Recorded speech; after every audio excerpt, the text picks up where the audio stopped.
वचन, ये वचन प्यारा वचन, ईशु मसीह का प्यारा वचन, पाव को दीप को राह को रोशन, ये है मसीह का प्यारा वचन, ये है वचन।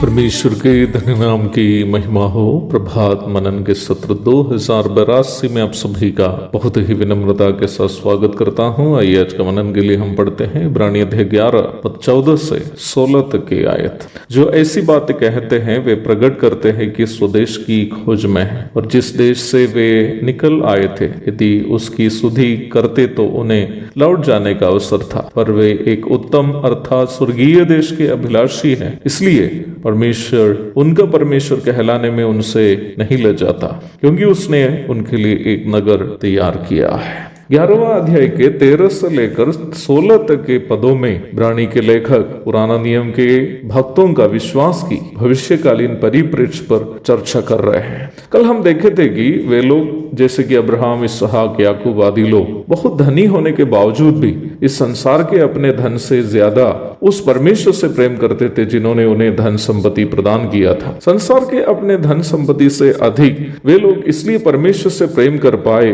क्योंकि परमेश्वर पर उनका विश्वास उन्हें पृथ्वी पर के तात्कालीन जीवन के बाद के अनंतकालीन जीवन के बारे में सोचने के लिए प्रेरित किया था। 16वीं पद में हम इस प्रकार पढ़ते हैं, पर वे एक उत्तम अर्थात स्वर्गीय देश के अभिलाषी है, इसलिए परमेश्वर उनका परमेश्वर कहलाने में उनसे नहीं लज जाता, क्योंकि उसने उनके लिए एक नगर तैयार किया। इस भाग में 3 महत्वपूर्ण बात आप देख सकते हैं। पहली बात, अब्राहम आदि पुराना नियम के संत जन का विश्वास उन्हें अनंतकालीन स्वर्गीय जीवन को तात्कालीन सांसारिक जीवन से अधिक महत्वपूर्ण समझने के लिए प्रेरित किया। दूसरी बात, परमेश्वर के प्रति उन संतों का प्रेम इतना सच्चा और गहरा था कि परमेश्वर को ये अच्छा लगता कि स्वयं को उनके परमेश्वर के रूप में परिचय कराए।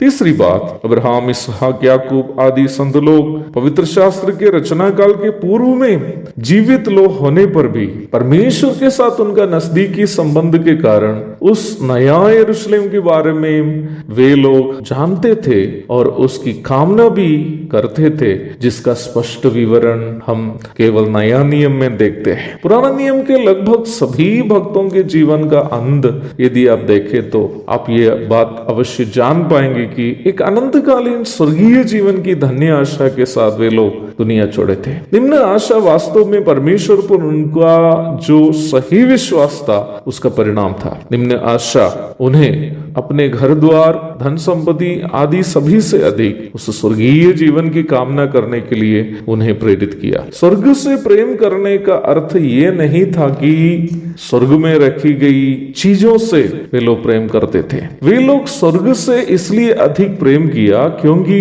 वे लोग उस परमेश्वर से जो स्वर्ग में विराजमान है उनसे प्रेम करते थे। हम मसीह भी स्वर्गीय जीवन का आस देखने वाले हैं, परंतु कई एक बार स्वर्गीय जीवन का नाम लेते ही हम इसलिए खुश होते हैं क्योंकि हमें वहां मिलने वाली कई चीजों से प्रेम है। सोने का सड़क, सोने का मुकुट, जीवन का वृक्ष, वहां मृत्यु नहीं है, दुख नहीं है, आंसू नहीं है। इन सब बातें हमें स्वर्ग के विषय में सोचने के समय में आनंदित करता है। ये सब बात गलत नहीं है, परंतु स्वर्गीय जीवन के लिए हमारी प्रतीक्षा प्रभु यीशु मसीह को मिलने का यदि नहीं हो तो हमारा विश्वास को थोड़ा और सुधारने की आवश्यकता है, क्योंकि स्वर्ग की सभी आशीषें हमें प्रभु यीशु मसीह के कारण ही मिलती है। इफिसियों की पत्री 1 अध्याय उसकी 3 आयत, अब्राहम आदि संत लोग इस संसार के अपनी हर चीजों से, यहाँ तक अपनी पत्नी बच्चों से भी अधिक परमेश्वर से प्रेम करने वाले थे। इसलिए परमेश्वर को ये कहना अच्छा लगता था कि मैं अब्राहम, इसहाक और याकूब का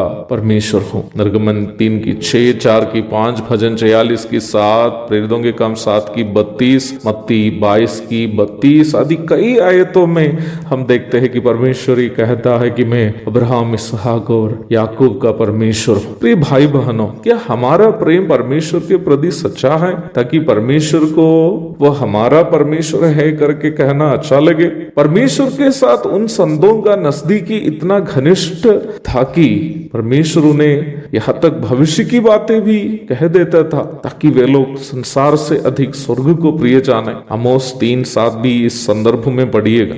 मुझे सुनने वाले प्रिय भाई बहनों, क्या आपको नहीं लगता कि हमें अपना विश्वास को परखना अनिवार्य है? क्या हमारा विश्वास हमें संसार से अधिक स्वर्ग को प्रिय जानने के लिए प्रेरित करता है? क्या हमारा विश्वास हमें परमेश्वर से सच्चा और गहरा प्रेम करने के लिए प्रेरित करता है कि परमेश्वर को हमारा परमेश्वर कहने में गर्व लगे? क्या हमारा विश्वास हमें परमेश्वर के साथ नियमित बातचीत करने के लिए प्रेरित करता है कि हम गहरी आत्मिक सच्चाइयों को परमेश्वर से जानते रहें? मेरे प्यारों, हमें परखने की जरूरत है कि हमारा विश्वास वास्तव में एक सच्चा विश्वास है कि नहीं। एक और शुभ दिन की धन्य कामनाओं के साथ आज का मनन में यहाँ समाप्त करता हूं। प्रभु आप सबको आशीष दे। आमीन।